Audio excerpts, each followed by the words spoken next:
blue, blue, I'm so blue, everything is blue, blue, blue, blue, blue, it's so blue, because it's a cool color, and we need a cool color, because it is freaking hot. Hey! See? Had to get late. Yeah, how late am I wet? But, oh, it's almost 5 whole minutes. So today, there you are, see? You got my message that I was stalling, because it's actually National Be Late for Something Day. Like, how nuts is that? There is actually a National Be Late for Something Day. So there, I was like 5 minutes late for this. Wow! Yeah, so I have a super dark blue bonnet and this blue shirt because it's a cool color because it's 1,000,000 degrees. It is. It's supposed to be, do we know if it's 109 yet? We don't know yet, okay. But it's supposed to be 109 today here in Tahunga. Like when Laura was in the wagon and they were going to Missouri and she was so unhappy in on the way home going, it's 109 in the wagon. Yeah, it's 109. So we've got the house cooled down to like a nice, refreshing 86 or so. So, wow! But we're indoors and I have coverings on the windows and we have fans, we have air conditioning, and we have a fridge with an ice maker in the door. And I am telling you, it is paying for itself. It is now worth every penny because of the ice maker in the door. Oh, man. Ice coat. So, what else is today? Today is Be Late for Something Day. Today is National Tailgating Day. Yeah, because we're getting towards, like, fall with games and things. So, tailgating, that's where you go to a game, but you hang out in the parking lot and make a party on the tailgate of your car, which is pretty much all you're going to do because you can't actually go in to a stadium, watch a game. So, it's all tailgating now. But that's fun.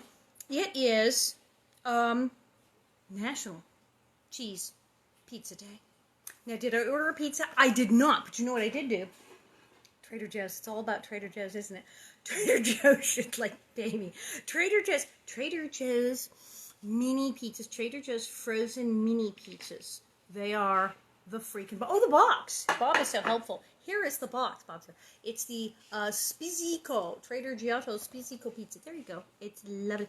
They're really good, and they're tiny. So if you want to, like, not, like, oink out and eat, like, a whole pizza, you're just like, I want some pizza, but I don't want to eat a whole pizza. I want to go crazy. You can have this here. I get this one. It's nice.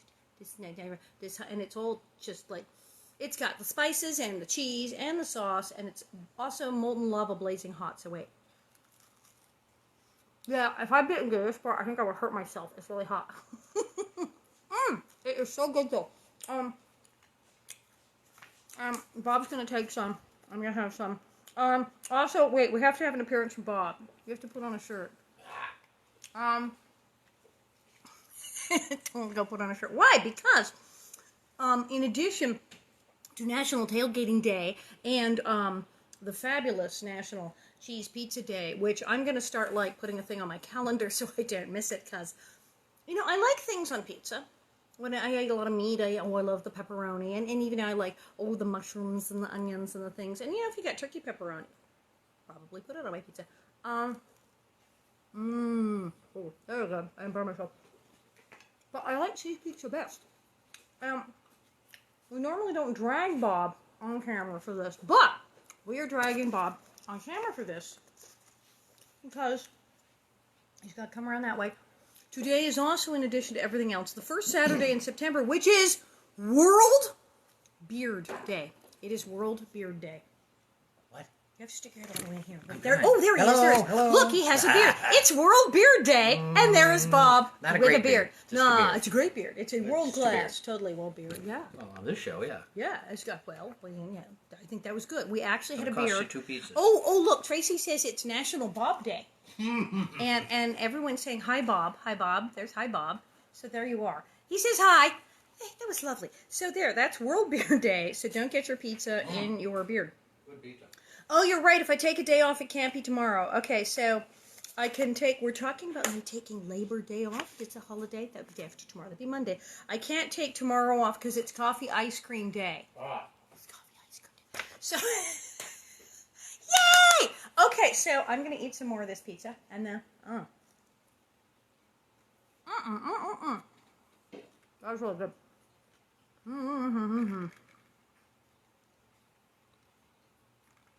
I like it. You know why? Because the sauce is right. Sometimes even in pizza parlors, they don't put enough sauce. It's a California thing. They are all about the toppings out here. Like California Pizza Kitchen. But it's all about, we had barbecue chicken, we had and they put all this stuff. But the crust is like sweet and cakey and soft, and it's not crunchy, it's not wood fired. And the cheese, they don't do, and they sometimes, I'll get a pizza and have toppings, they'll have cheese, there's almost no sauce. They don't know what New York pizza is all sauce and cheese, and the crust is like crunchy. And here you go. Chinese pizza, but the sauce and cheese is amazing. Now, also amazing is the fact that little cat, Roswell, get him! Roswell, the kitten, is here. Often, we put her in the bedroom because she's crazy and will knock over the camera. But she's being good. She's playing with her toys. She's right over there. We might get the cat on camera. Hey, you want to come here? Oh, you want to lie down and play with the toy? Well, yeah, that's good. You stay there. We might get the kitten on camera if she doesn't attack the lighting. Watch her. Well, what are we doing? We are doing Prairie Lotus. We're going to finish this today. No, seriously, we're going to finish this book today. This is only the 2 chapters. This will be done. Although I rather like it. As I said, Linda Sue Park, her prairie-inspired story of a little half-Chinese girl named Hannah in the 1800s in South Dakota. So like Laura. Oh. Pizza. Yeah, she wrote this because she's like, what if a little Chinese girl? So indeed, she's in this little fort, this town in South Dakota that's like exactly like this Matt. And there's a girl named Beth who's so like Laura, whose dad is just like Charles, and is also the justice of the peace and on the school board. Which, oh wait, that's what Charles Ingalls did in South Dakota. And Dolly, the blonde ringleted, terrible, awful girl, and it's like Dolly, Nellie. So she's kind of working it, but it's all about Hannah, who is a very resourceful little prairie girl who just happens to be half Chinese, and she and her pa and their covered wagon, and they come to this town. But she's been catching a lot of flack. The townspeople are really not taking it too well that she's half Chinese. They're giving her a lot of grief. But the Justice of the Peace said, no, she's going to school. I'm on the school board. The teacher says it's okay. You're not throwing her out of school. So all the students, they did a walkout. It was awful. But she made it through school. She graduated, and now her pa is having the grand opening of the store. And we actually read 3 chapters yesterday because it was such a terrible, terrible, terrible cliffhanger that we had to go to 3 because it was like scary, awful cliffhanger because she wasn't sure if anyone was coming to the grand opening because everyone was awful. And 2 guys in town tried to attack her. It's like 14, ew. And they were accosting her in the street, drunk guys. And they told everyone that it was all her fault, and so nobody was coming to the store. But then she got the teacher and her friend Bess to go talk to people.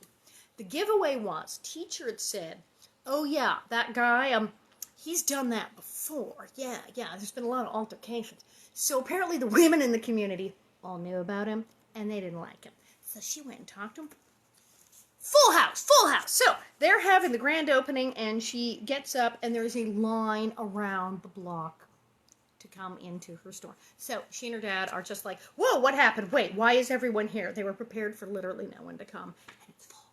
Full house. Everyone's awesome. Hello, Bob. Were you ever? No, Bob did not get to be a Little House on the Prairie. He'd have been Mr. Edwards. I don't know.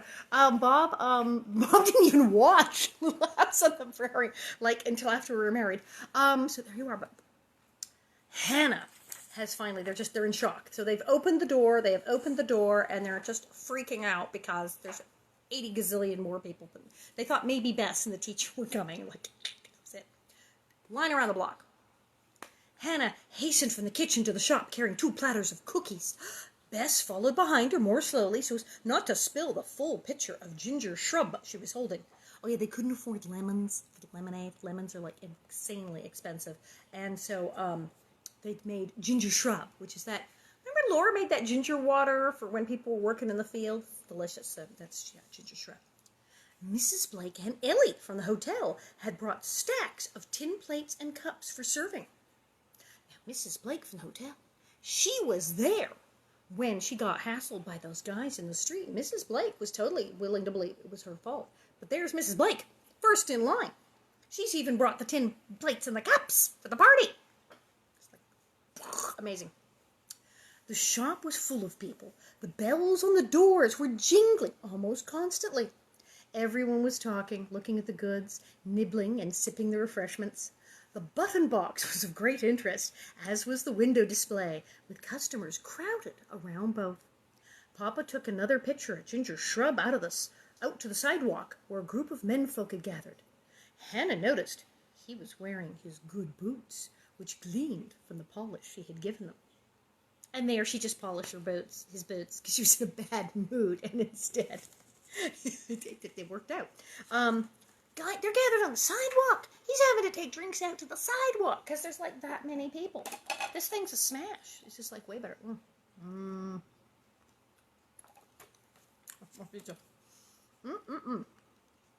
Miss Walters, well, I knew she'd be there. Miss Walters greeted Hannah, then took Hannah's hands in hers and gave them a little squeeze. Bess and I had a very interesting walk yesterday, she said quietly. You were right, Hannah, to send her to me.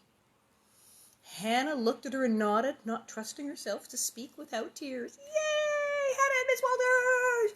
Yes, Bess and Miss Walters to the rescue! Yay! Miss Walters smiled. I'm thinking about a visiting dress. Will you show me the poplins? The raffle was a tremendous success. Okay, we totally knew. Even her pa was like, yes, a raffle. Mama always threw a raffle. Oh, look, we have a kitten who has come to eat pizza. No, we can't have pizza. No pizza for kittens. Wait, hold on. Hi. Here, though, you can say hi. Say hi.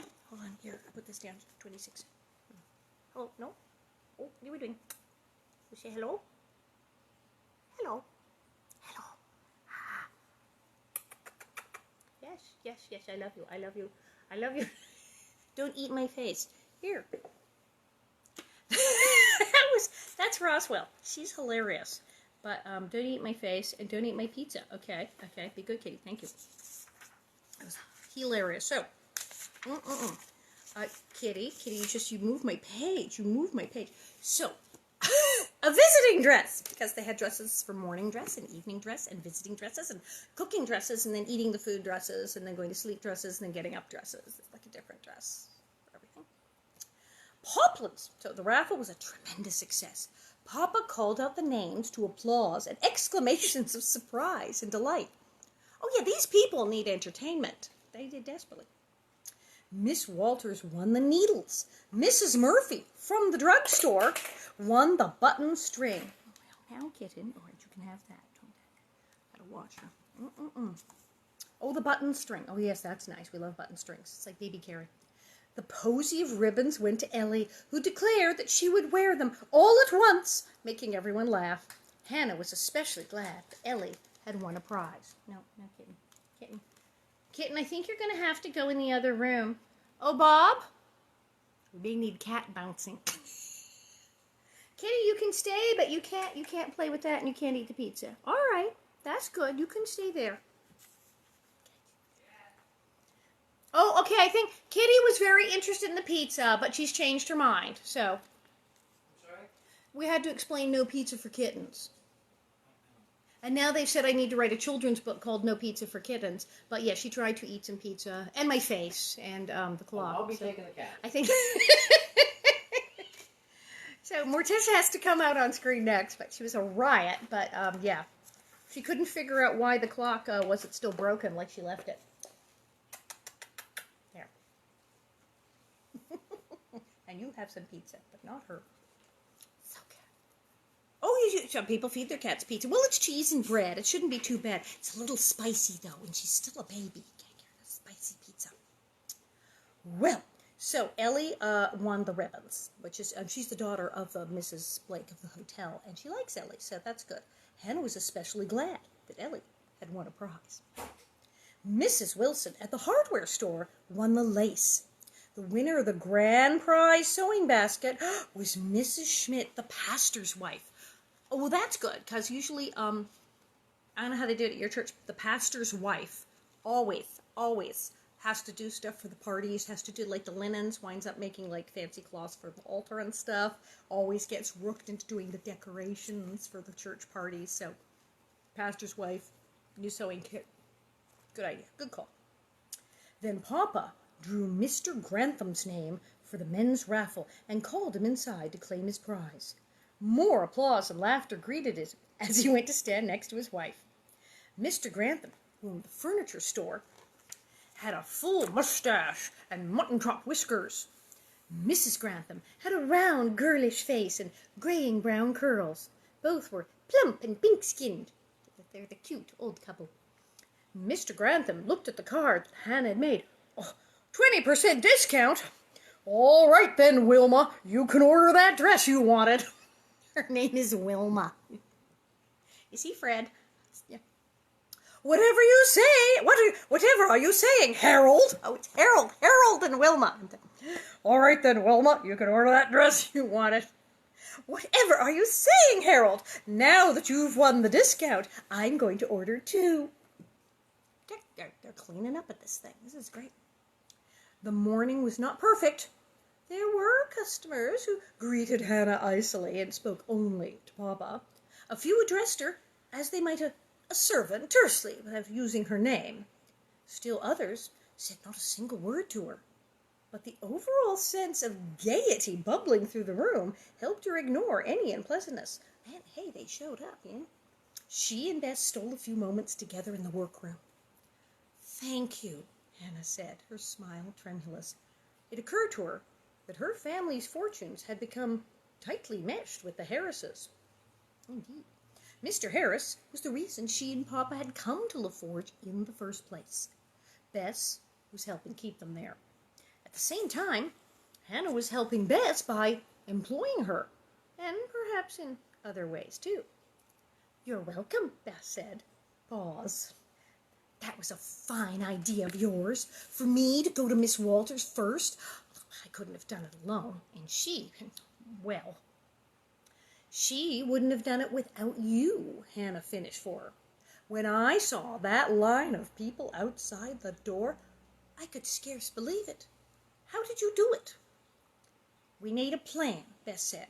It took us a long time, the whole morning, and again after dinner. We laid out to say different things depending on the person. I wrote them down and read them aloud until I knew them nearly by heart. That was Miss Walters' idea, to make it almost like a reading lesson. She said that if I knew well what I wanted to say, I wouldn't be as nervous saying it. She was right. That's very clever. It's very clever. Make it a reading lesson. Also, she's the shy girl. So just right, you know it in advance. Oh, something. Their church pastor is a woman.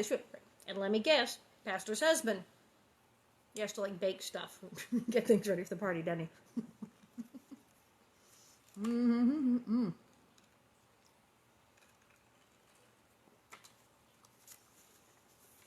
Good pizza. Well, that's pretty clever.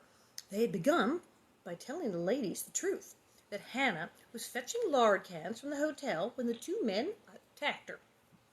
I said I'd seen for myself the marks on your shoulder. Then we would remind them of the times that Mr. Swenson has gotten into trouble before because of drink. That part was always easy for them to credit. Okay, so this guy has probably harassed half the women in town. So there you go. Once they just came out and said it, like, okay, it was Mr. Swenson, the women went, oh, Mr. Swenson, yeah, I see, yeah, okay, you know, they knew what he was. Bess reported that with some of the women, she and Miss Walters would talk about the shop. Mrs. Grantham and Mrs. Murphy, and a few others, the ones who wear their Sunday best even during the week. I told them that I'd seen the dress goods and how lovely the shop is and how good you are at dressmaking. Bess grinned at the memory. Really, they didn't need that much persuading. Other women proved more difficult to convince. Bess frowned. It was strange. None of them seemed to have any problem believing that those men were at fault. But still they made excuses. She glanced away, her face growing pink. Hannah guessed what Bess did not want to say, that certain women were reluctant to patronize the shop because Hannah was half Chinese. Some people are just... Hannah trailed off, unsure of...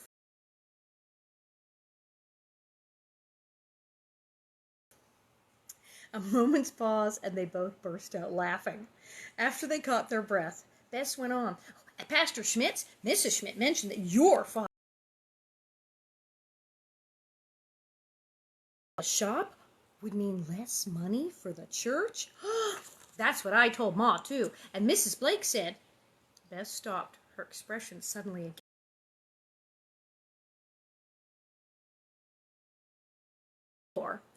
Bess nodded. She said that she didn't know Chinamen could be Christian. Hannah had indeed heard.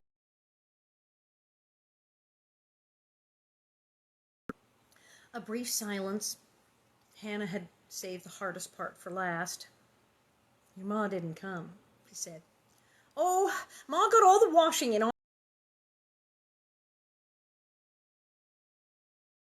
one of these days. Hannah knew that ironing was not the only reason for Mrs. Harris's absence, but it seemed that Bess wanted to think the best of her.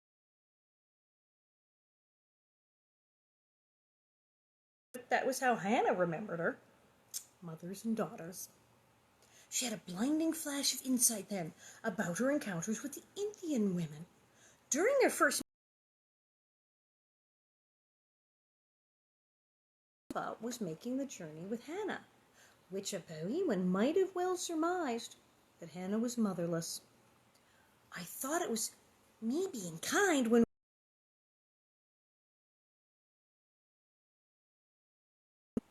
the opposite of how Mrs. Harris had made her feel.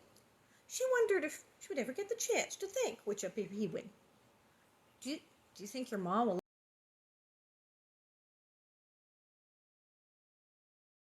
orders from women who wanted dresses made up? Oh, that's a lot. That's a lot of money then. That is a lot of money then. Oh my. 7 dresses? It's a lot of.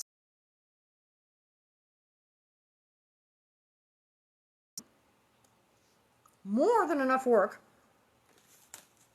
to keep Bess on until she had to leave to teach school.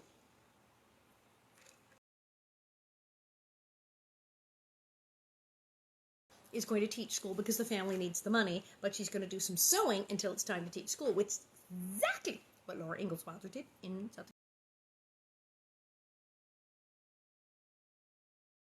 Begin designing the dresses in her head, and every one of them would have a tiny pink lotus embroidered somewhere on the inside. Yes, Bess said immediately. She let me.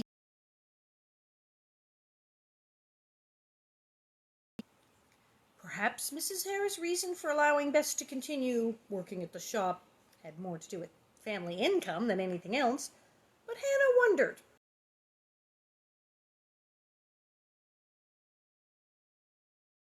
Well, I saw also the paw. Remember, Mr. Harris is cool. And now Bess is cool. So, I mean, it's 2 against 1. At this point, Mr. Harris has to be going, now, honey. You can go to the opening. I'm not going to the opening, but I'm not going to be, like, hideous about it. I'll take it down from 10. Baby steps. The party began to quiet down toward mid-morning. We're on chapter 27. As the guests departed to see to preparing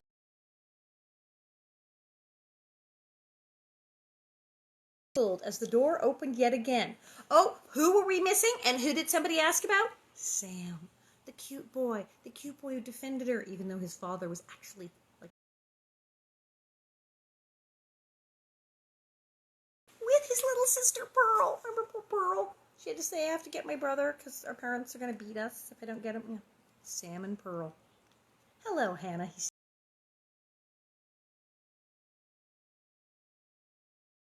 Doubly surprised about how glad she was. I've brought Pearl to visit your new shop, Sam said. I figured it wasn't the other way round, Hannah replied. Back. Pearl was looking around, her eyes large with amazement. Can I see that? She pointed at the button box. Everybody likes button boxes. Everybody likes button boxes.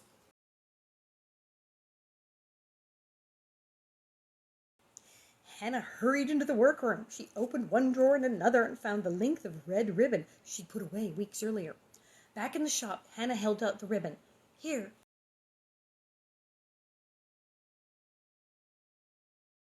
This was by far the best moment of Hannah's day. A ribbon! Pearl exclaimed, reaching eagerly. Will you tie it for me, miss?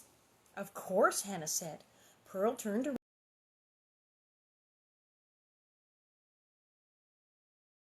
Miss. She didn't even talk about that. She just called her Miss, like ma'am, like politely, like to an older lady. She can call her hey you. A pang of yearning surprised her, because Mama had been sick for nearly as long as Hannah could remember. Another child in the family had never been a possibility.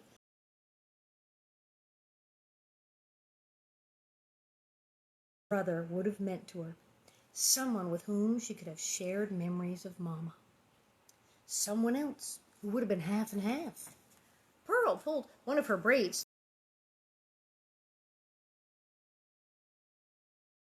Smiles. I heard you graduated, Sam said. Congratulations. Thank you, Hannah said. Pearl returned to her perusal of the button box.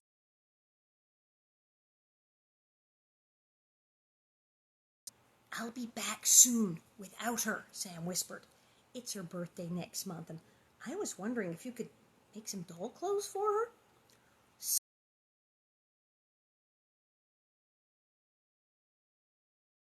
Bring the doll with you if you can, or at least measure her, and bring Pearl for a visit whenever you like. The bright smile of his. I will, he said. It'll be something. Yes. Doll clothes. Hello, all these little girls have dolls. Doll clothes. Easier, quicker to make, small, and they can be more elaborate. You can use expensive fabric because you only need this much.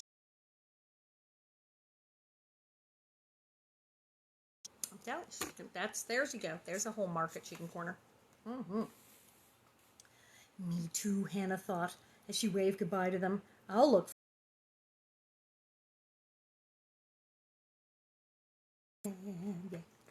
Could she learn to enjoy his company without thinking too far ahead? It now seemed possible, as if in a single stroke, the success of the show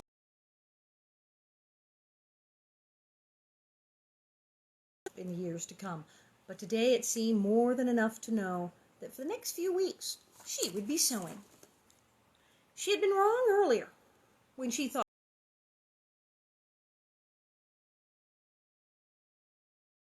she would never win over, no matter how many fine dresses she made. But she realized now that she no longer needed the approval of the whole. A few good friends. Tea with friends is a feast for the spirit. Well, Mama had never said those words. Hannah had thought of them herself at that very moment. It's what I friends is a feast for the spirit. Hannah spent the rest of the week measuring customers for their dresses, helping them choose patterns and fabrics, drawing sketches of changes to the patterns.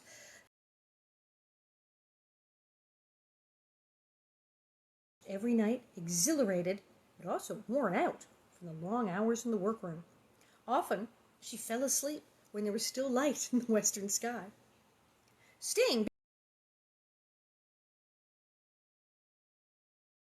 time kept away the nightmares. On the Saturday after the grand opening, she was in the workroom pinning a pattern piece when a thought struck her so hard that she jammed a pin into her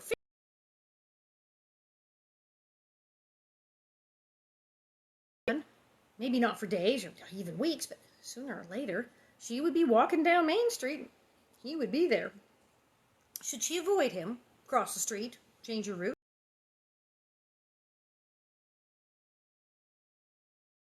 Ignore him altogether. She tried to imagine walking past him, her head held high, utterly unaffected by his presence. But the possibilities for disaster seemed endless.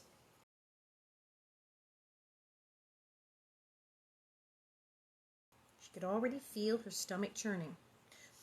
Breathe, she told herself sternly. So now we're doing little post-traumatic stress disorder on the prairie here.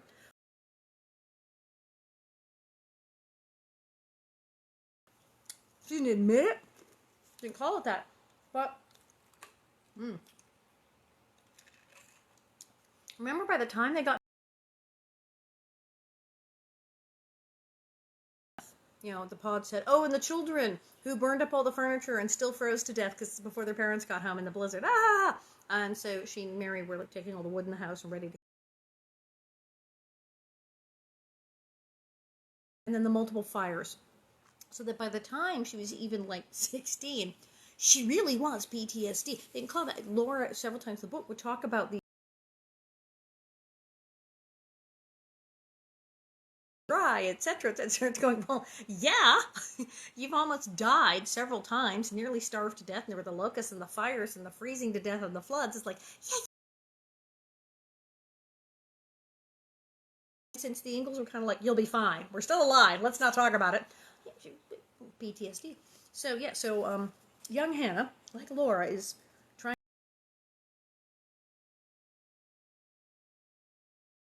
She filled her lungs deeply, once, and then again. She took a handkerchief from her pocket and pressed the fabric against the pinprick of blood on her left middle finger.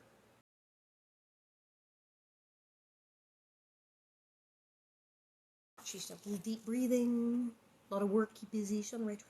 At least she had asked the question, which had not occurred to her earlier because she hadn't been ready.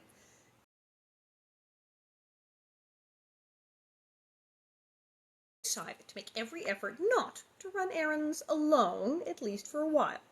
It would be easier to ignore the man if someone else was with her. She also thought about warning other girls and young women to steer clear of Swenson. Bess would surely be willing to help with that. And Miss Walters might have other suggestions. I think they all already know. I'm just saying, but there you go. Hannah already knew that she would never be able to forget what Swenson had done to her. She had to learn not to let him do it again and again in her head and in her dreams. For that, she would need to draw strength from other people, the people in her life who cared about her. Bess, Miss Walters, maybe even Papa. One day. Someday. Oh, yeah, she's scared to tell him. He'd go kill Mr. Swenson. That'd be it. He'd be in jail for murder. On an evening a week after the opening, she was in bed dozing off when Papa's voice woke her up. Hannah, come give me a hand. I need your help. What could he want at this hour, she wondered. Thick-headed and rusty of voice, she called down to him, Do I have to get dressed? No, just put on a wrapper. Oh, a robe. Put on your robe, your wrapper. She grabbed Mama's old plaid shawl to drape around her shoulders and went down the stairs in her bare feet, still trying to rub the grogginess from her eyes. The sun had set, leaving behind a blue-gray twilight. Papa met her in the kitchen. Close your eyes, he said. She obeyed, of course, but couldn't help saying, Papa, would you do as I say this once? His words were curt, but his voice shared more amusement than exasperation. He took her by the hand and walked her to the far end of the workroom. There, he said, now, a little to your left. He guided her another step or two. All right, open your eyes. Hannah blinked. In the dim light, her vision was clouded at first. Then she gasped, the shadowy image in front of her. A ghost? A mirage? But she looked so real, even her shawl. She moved her lips soundlessly. Mama? Well, what do you think? Papa's voice rang sudden and loud in her ear. She stepped forward, and at last she realized what she was seeing. Her own reflection in a full-length mirror with Papa behind her. He bought the mirror. He bought the mirror! The mirror was a long oval of glass with a smooth beveled edge mounted on a hinged oak stand. While not as big as Mama's wall mirror, it was, in one way, even more useful. The glass could be tilted to alter the viewing angle, to focus more on the lower upper half of the body. Oh, that's very modern. That's very modern. They got the big mirror that tilts even. Very expensive. She turned to give Papa a hug. He dropped a quick kiss on the top of her head. Who ever heard of a dressmaker's shop with no mirror? He said, smiling. You'll have to repaint the sign, she said. It's not Edmund's Dress Goods any longer. It's Edmund's Dress Shop. Yes, boss, he said, heaving a mock sigh. They laughed together. Then she faced the mirror again. Hannah had viewed her reflection many times in shop windows and puddles of water, and in the small looking-glass, but it had been years since she'd seen her whole self with such clarity. It's been a long time since this guy laughed. I mean, she's actually got him smiling and laughing again. Nor had she known how much she'd come to resemble Mama. Beautiful Mama. Yeah, that's right. She's like 15 now. She's growing up, and she's wearing Mama's shawl, and she hasn't really looked at herself in a full mirror in years. And it's been a long time she saw Mama.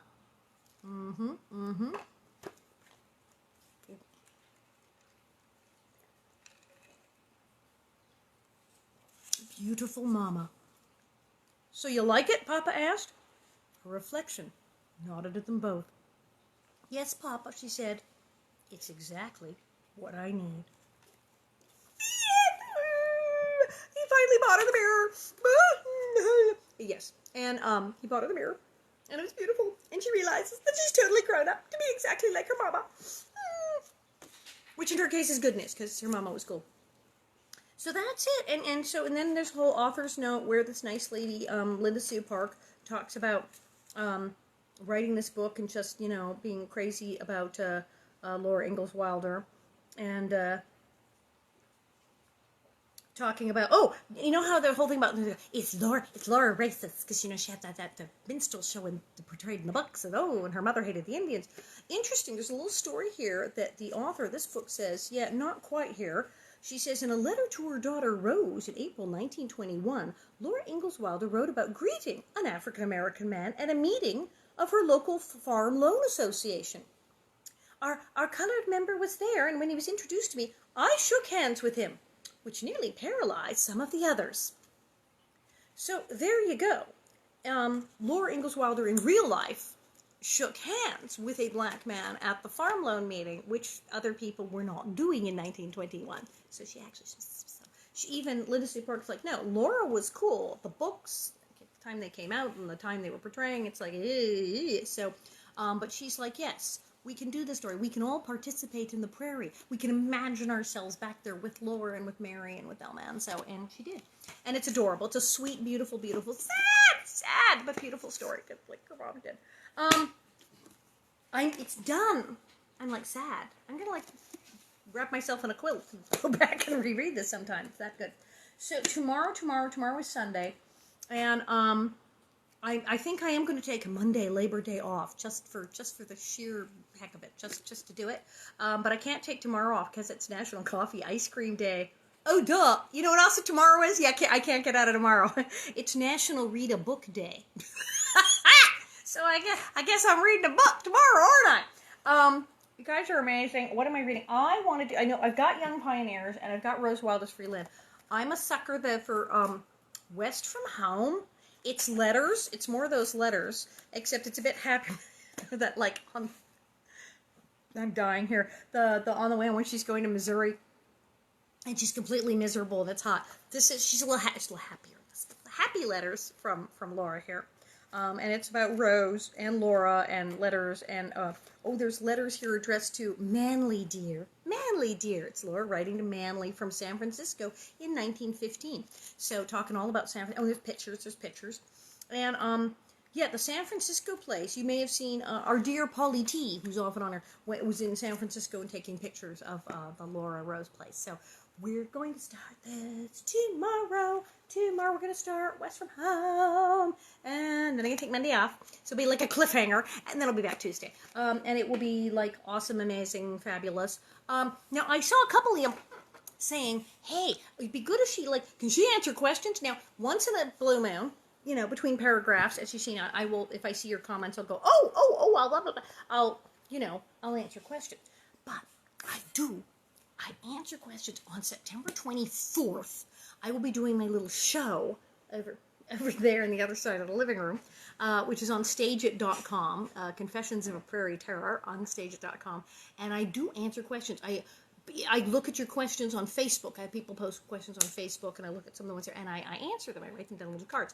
But I am also thinking of doing a little video with a little, we could do a little Q&A video here, a little video Q&A. How did I meet Bob? I'll give you that one. So Bob's scoon over there. They're asking about you again. So I met Bob in 1986 at the AIDS Project Los Angeles, the Southern California AIDS Hotline.